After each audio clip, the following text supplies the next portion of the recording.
Rồi em gửi hộp Camry này. Rồi kim phun lửa đánh nha, chia lại cho dễ thấy nè. Đó, kim phun nha, lửa đánh nè. Đó. Đó. Tô cao nè, tô thấp vậy nè.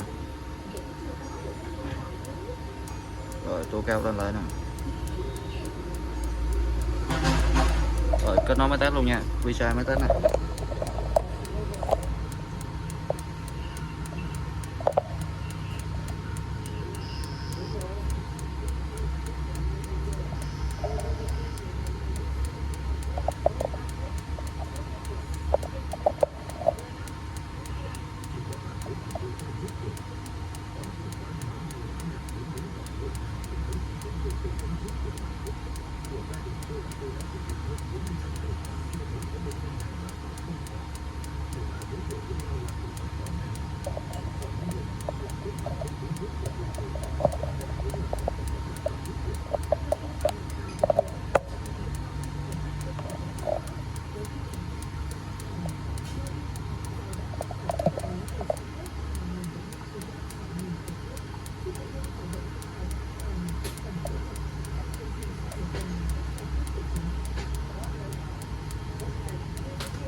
Đọc lỗi này.